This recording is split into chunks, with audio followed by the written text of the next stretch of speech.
네, 픽 인터뷰입니다. 정치인이고요. 또 법률 전문가 변호사 한 분 모셨습니다. 이분에 대해서 언론에서는 뭐 누구의 사위 이런 말씀도 많이 하는데 전 그냥 이분을 만나고 싶어서 모셨는데 저희는요. 곽상언 변호사입니다. 어서 오십시오. 네. 그런 얘기 너무 많이 들으셔가지고 뭐 이게 후광도 되지만 어떤 면에서 또 부담도 많이 되시죠. 노무현 전 대통령의 사위라는 벌써 한 20년 됐습니다. 20년 사위 된지. 네, 네, 그렇습니다. 그렇죠. 2003년에 결혼했습니다. 장인도 아버님이시니까 마이크를 좀 가까이 대시면 네. 예, 지금 마이크가 이게 지금 떨어져가지고요. 아, 네. 네, 잠깐만요. 예, 잘 들리시나요? 저는 잘 들리는데 네, 밖에서 잘 들린다고 얘기해 주네요. 네, 네. 예, 잘 들리시나요? 네, 네, 잘 들립니다. 예, 예. 네, 20년 됐다고 말씀하셨어요. 예, 2003년에 결혼했으니까 벌써 네, 20년 19년, 됐습니다. 20년. 예, 예. 네. 근데 그런 게 뭐 마찬가지로 영광이기도 하고 또 부담이기도 하고. 실제 생활은 훨씬 힘들죠. 아, 예, 네, 예, 힘드시겠군요. 그렇죠. 네. 아니 그냥 우리가 저희 아버지의 아들이고 저희 장인 어른의 사위로 뭐 두 분 다 돌아가셨습니다만 이렇게 사는 것도 만만한 일은 아니었어요. 하여튼 그건 그렇고요. 자, 일단 저희가 뉴스 브리핑 좀 전에 하면서도 정부 걱정을 많이 했는데 윤석열 정부가 취임한 지 아직은 아니지만 2달이 다 돼갑니다. 예. 2달 한번 총평을 해보시면 어떠실까요? 벌써 그 3월 9일 대통령 선거 있었고요. 그리고 네. 5월 10일 날 취임하셨습니다. 그렇죠. 그 사이에 50일간 인수위원회 기간이 네. 있었습니다. 언론 보도를 보게 되면 110개 국정 과제를 발표하셨는데 네. 혹시 기억나시는 게 있으신가요? 저 기억나는 건 솔직히 얘기하면 청와대에서 나와서 그렇죠. 청와대 개방이 있었고요. 삼각지로 갔다 이 정도 말고는 용산 집무실 이전이 네. 있었고 그건 110개 중에 안 들어가는 거죠. 제가 그것에 포함되는지 모르겠습니다. 네. 하지만 모르실 정도군요. 그러니까. 네.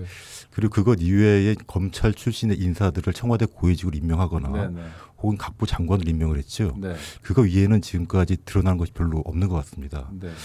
그런데 대통령께서는 오늘 아침에 혹시 보도를 보셨는지 모르겠습니다만 지지율은 의미 없다. 네. 저희도 좀 전에 전해드렸습니다. 좀 의아했습니다. 예. 지지율에 연연하지 않겠다. 오로지 국민만 보고 가겠다. 그래서 예. 그게 도대체 어떻게 가는 건지 모르겠는데. 네. 부정평가가 50%가 넘었는데 지지율은 의미 없다고 인식하십니다. 물론 대통령께서 그 국가의 미래를 위해서 어떠한 선택을 했기 때문에 네. 그 선택 결과에 따라서 지지율이 떨어진다면 그거 수긍할 수가 있는 것이죠. 예를 들어서 예전에 거의 과거를 복기를 해보면 그때 노무현 대통령께서 한미 FTA 하시느라고 지지율이 폭락했습니다. 네. 예. 노무현 대통령의 주요 지지 기반이랄까? 예. 네, 노무현 대통령에게 표를 던진 쪽에서부터 반발을 많이 했죠. 그렇죠. 네. 근데 지금은 그러한 정책이나 선택의 결과 때문에 지지율이 떨어진 것이 아니고 네. 지금 특별한 정치적 이슈도 없는 상태에서 지금 지지율이 떨어진 것입니다. 네. 그렇다면 대통령께서는 그러니까 꼭 가야 될 길이 있어서 국민 여론에 연연하지 않고 국가 발전 또 국민들을 위해서 어느 길을 가겠다 해서 손해 보는 판이 아니라는 거죠 지금. 그렇습니다. 네, 예. 맞습니다. 뭘 했는지도 모르겠고 뭘 하겠다는 건지도 모르는 상황에서 네, 지금 지지율이 나오는 거죠. 그렇죠. 네. 그래서 지금이라도 다시 한번 국민들께 미래에 대한 비전, 정책적 비전을 보여주시고 네. 지지를 다시 회복하시는 것이 보다 바람직한 것을 판단합니다. 근데 여태까지 안 보여준 비전을 보여주려면 어떻게 해야 됩니까? 최소한 지금 발표하신 국정과제 110개가 무엇인지 국민께 하나씩 소상히 밝히고 그를 이행하는 것이 기본이 되겠죠. 그리고 대통령이 아무리 권력의 자리지만 겸허하게 좀 듣는 기회를 많이 만들어야 될 것 같다 이런 생각도 드는데 곽 변호사님 생각 어떠세요? 예, 제가 경험한 바에 따르면 대통령 그 자리에 올라가게 되면 실제로 많은 분들의 이야기를 듣지는 못합니다. 네. 그렇기 때문에 본인이 더욱더 의식적으로 들어야 하는 것이고요. 네. 특히 본인이 듣고 싶지 않은 얘기를 반드시 들어야 합니다. 그 마이크를 옆에 거 쓰시면 된답니다. 제 옆에 거를 자꾸 하지 마시고요. 평화방송이 괜찮은데 그 마이크가 아이고 죄송합니다. 아닙니다. 네, 다시요. 그러니까 듣고 싶은 얘기만 듣는 게 아니라 듣고 싶지 않은 쓴소리도 청해서 들어야 된다. 실제로 대통령께 쓴소리를 할 수 있는 사람들이 많지가 않습니다. 네네. 예, 그 기본적인 이유는 두 가지가 있는데요. 대한민국에 있는 거의 모든 정보는 대통령한테 취합이 됩니다. 네네. 그래서 대통령으로서는 자신이 가장 많이 알고 있다고 생각하기 마련입니다. 아, 네, 네. 뭐 국가정보원 정보도 있고 예. 경찰 정보도 있고 또 군에서도 정보가 올라오고 이러니까 예. 네, 그러니까 정치 현안뿐만 아니라 네, 네, 정책 현안에 대해서도 자신이 가장 많이 알고 있다고 생각하는 것이죠. 네, 네. 따라서 자신과 의견이 다르면 그 사람은 잘 모르고 하는 이야기다. 그런 그게 일종의 속임수일 수도 있는데 그게 빠지기 쉽다는 거죠. 그런데. 그렇죠. 아, 두 번째로는 자신과 다른 얘기를 하게 되면은 쟤는 잘 모르면서 네. 내가 싫어서 이런 얘기하는 것이다. 라고 오해할 수가 있다는 것이죠. 네, 네, 그럴 수 있겠네요. 구조상 그렇기 때문에 대통령은 스스로 억지로라도 겸허해야 되는 것입니다. 네. 그러면 어떤 사람들이 그러니까 뭐 이를테면 반대편에 있는 사람들 얘기를 더 많이 들어야 되는 겁니까? 이를테면 야당 원로들을 일부러 만난다든지 뭐 이런 뭐 행보. 주기적으로나 비율적으로 일정한 그 반대 의견은 반드시 있는 것이기 때문에 네. 그런 반대 의견이 맞는지 여부를 검토를 해야 된다는 것이죠. 또 하나는요. 그냥 언론만 봐도요. 이를테면 사설이나 이런 예. 거 칼럼들만 읽어도 대체로 방향을 잡을 수도 있잖아요. 왜냐하면 그렇습니다. 굉장히 매서운 비판 같은 경우도 많은데 예, 예. 언론을 통해서도 자기 자신을 돌아보거나 또는 비전을 찾을 수도 있는 거 아닐까요? 올바른 통치자라면 올바른 네. 대통령이라면 당연히 그럴 할 것을 믿습니다. 네네. 근데 올바르지 않은 분들은 어떡하죠? 이 사람들은 원래 반대하는 거야. 이렇게 이 신문이구나, 이 방송이구나 이렇게 제껴버리는 건가요? 글쎄요, 뭐 대통령 안 해봐서 모르시겠지만, 네. 그래도 예, 네. 한번 상상을 해보시면 그러한 제도적 장치가 반드시 있을 텐데. 제도적 장치. 네. 그러니까 대통령 이외에 대통령 참모들도 있는 것이고요. 네. 대통령 비서실도 있는 것이고 그다음에 행정각부가 있는 거지 않습니까? 그렇죠. 그러면 행정각부는 각부의 역할을 해줘야 되고 네. 대통령 비서실은 그에 맞는 역할을 해줘야 되는데 그 인선 그러니까 인사권을 잘못 행사한다거나 그 기능을 그 대통령 뜻대로만 움직이게 되면 그 기능이 제대로 작동되지 않기 때문에 대통령이 잘못 판단 내릴 확률이 높다는 것이죠. 네. 그 중에 하나 좀 의아한 게 검찰총장 공석 상태가 계속되고 있어요. 예. 그래서 이거는 정말 뭐 패싱도 아니고 뭐 누가 있어야 패싱을 하는 거니까 이건 왜 이렇게 하는 걸까요? 제 의견은 이렇습니다. 네. 그 기관을 나누고 직급을 나눈다는 것은 각각의 고유한 역할이 있다는 겁니다. 그렇죠. 그 직급을 나눠서 기관을 나눠서 서로 견제하고 통제하라는 얘기죠. 지금 마찬가지로 검찰청을 법무부에 외청으로 둔 것도 검찰청의 기능과 법무부의 기능은 다르다는 겁니다. 네. 그건 검찰이 가지고 있는 영장 청구권도 있고 기소 독점권이 있기 때문에 그 권한의 남용 때문에 그러한 장치를 둔 것입니다. 네. 나름의 안전 장치를 마련했다. 그렇죠. 그건 네. 다 국민의 권익을 위한 것입니다. 네, 네. 검찰 출신의 대통령, 검찰 출신의 법무부 장관이 이 사실을 모를 리가 없습니다. 근데 지금 보면은 한동훈 법무부 장관이 검찰총장을 임명하지 않음으로써 네. 실질적으로는 검찰총장의 지위를 겸하게 돼버렸습니다. 그렇죠. 차장이 직무대행이긴 한데 차장의 존재감 드러나지 않는 거로 봐서는 그렇게 보이기도 하네요. 그렇죠. 예컨대 보게 되면 검찰청법을 보게 되면 네. 법무부 장관이 검찰총장의 의견을 들어서 검사의 보직을 제청한다라고 되어 있는데 검찰총장이 없는 상태에서 지금 3차례나 인사를 했죠. 그 의견을 들을 데가 없는 거네요. 법률상 의견을 들을 만한 곳이. 그렇죠. 그러니까 그거를 지금 윤석열 정부에서 뭐라고 설명하냐면 차장을 통해서 하고 있다. 그럼 예. 문제 없는 거 아니냐라고 또 설명하던데요. 그러한 논리라면 실제 법무부 장관이 없어도 되겠죠. 차관이 있으면 되니까. 예, 네, 예. 그러네요. 모든 장관이 예, 필요 예. 없게 되고 총리도 필요 없게 되고 심지어 그렇죠. 대통령도 필요 없을 수도 있겠네요. 대통령이 모든 직을 다 겸하면 되는 것이죠. 네네. 예. 그런데 이 검찰 출신의 대통령도 한마디 말씀이 없으시고 네네. 그동안 법무부가 검찰 인사 혹은 검찰 사무에 개입한다고 그렇게 많은 의견을 내보였는데 지금 이러한 상황에 검찰의 중립성을 위협한다라고 주장하는 그런 검사가 한 명도 없습니다. 내부적으로요. 예, 왜 없을까요? 한 몸이어서 그런 거군요. 아마 지금은 원칙은 아니래지만 사실은 아주 중요한 원칙, 뭐 검사 동일체 원칙 이런 것 때문인가요? 잘은 아니면 권력의 모르겠습니다만, 속성인가요? 네. 예, 잘은 모르겠습니다만 검찰이 법무부를 장악했기 때문에 네. 그러한 그 말을 하지 않는 것이 아닌가 하는 생각이 듭니다. 근데 워낙은 저도 언젠가 그런 글을 쓰기도 하고 보기도 한 것 같은데 이렇게 검찰이 법무부를 장악한 건 꼬리가 몸통을 흔드는 격. 그렇죠. 거꾸로 된 거잖아요. 그렇습니다. 그러니까 법무부를 통해서 안정적으로 검찰을 장악하고 통제하라는 게 이제 입법적 요구인데 저 밑에 가 있는 외청에 가 있는 통제받아야 될 기관이 거꾸로 검찰을 장악하면 이건 문제인데 그러니까 문제여도 그냥 자기들끼리면 아무 문제 없다, 상관없다 이렇게 가는 이런 태도인가요? 그 심리적 기저에는 어떤 것이 있는지 모르겠습니다만 그 검찰이 잘못해도 본인을 수사하지 않을 것이다라는 그런 자만이 깔려 있겠죠. 누가 날 건드려군요. 네. 예. 그런데 대통령께서는 그 후보 시절부터 상식과 공정을 말씀하셨습니다. 네. 이때 말하는 상식이 당연히 우리 국민의 일반 상식인 것이고 선택적 공정은 아닐 겁니다. 네. 그러니까 모두에게 공정하다는 것인데 지금 법의 집행을 보게 되면 특히 검찰 인사나 법무부의 지금 운영 형태를 보게 되면 과연 국민의 상식에 부합하는 것인지 특정 집단의 공정에만 부합하는 것이 아닌지 매우 의심스럽습니다. 그러니까 선택적 공정, 선택적 상식, 그냥 자기 마음대로 상식 이런 수준에서 맴돌고 있다 이렇게 봐도 곽 변호사님 말씀이 크게 틀리지 않은 거죠. 원래 공정이라는 것은 당연히 보편적 공정이지요. 그렇죠. 네. 선택적 공정이라는 것은 실제로 없는 얘기입니다. 말이 안 되는 예, 거죠. 그러니까 그건 불공정이죠. 선택적 공정. 선택적 공정이라는 건 사실 말장난인데 네. 실제로 그런 일이 벌어지고 있다는 것이죠. 아이고.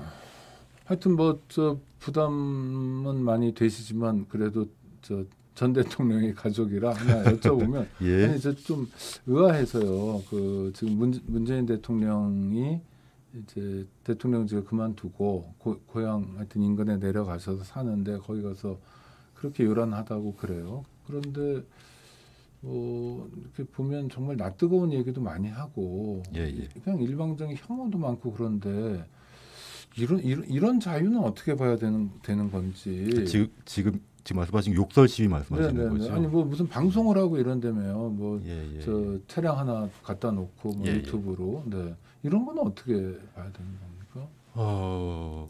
그 얼마 전에 윤 대통령께서 그 말씀하십니다. 네. 그 대통령실 앞에서도 시위를 하는데 그것이 뭐가 문제냐? 아니 그건 좀 다르게 대통령실은 직무 공간이고 문재인 전 대통령이 뭘 직무를 하는 건 아니잖아요. 지금 그렇죠. 그냥 자연인이잖아요. 그렇습니다. 네. 그건 전혀 엉뚱한 답 아닌가요? 그렇습니다. 일단 저는 이렇게 봅니다. 네. 원래 시위를 한다는 것은 자신의 권리를 보호할 힘이 없는 가장 약자들이 하는 것이죠. 그렇죠. 네. 최후의 수단으로 하는 것이고요. 네. 보통 약자들의 수단이다 이렇게들 얘기하죠. 네. 그렇기 때문에 시위를 일반 국민들이 감내하는 것입니다. 그래서 법이 보호를 해주는 것이고요. 불편해도 차량 교통이 좀 막히더라도 저 사람들이 저거 아니면 언제 얘기해 보냐. 그렇죠. 네네.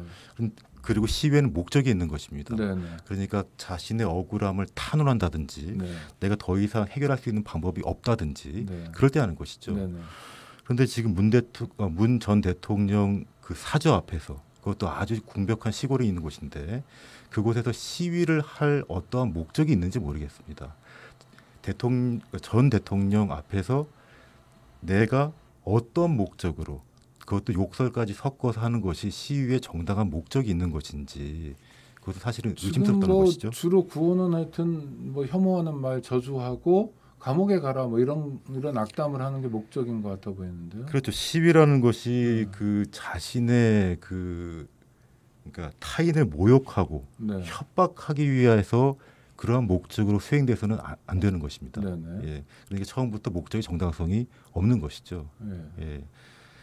그런데 이제 그러한 상황을 방치하도록 지금 그 윤 대통령께서 말씀하고 계신데 실제로 대통령은 자신이 부드럽게 표현함으로써 자신의 정치적 행위로서 불필요한 갈등을 제거해줘야 됩니다. 그런데 지금 오히려 그런 불필요한 갈등을 방치하고 계시죠. 그 사실 좀 안타깝습니다. 그러면은 그 집회 및 시위에 관한 법률에 따라서 집회 신고를 하고 하는 거잖아요, 그분들이. 네, 그런 걸로 보입니다. 네, 그런 것에 대해서 문재인 전 대통령 쪽에서도 법률적 대응을 하거나 뭐 가처분을 내거나 이런 방법은 없습니까? 어떻게 그냥 당하고만 있는 겁니까? 어떻게 해야 됩니까?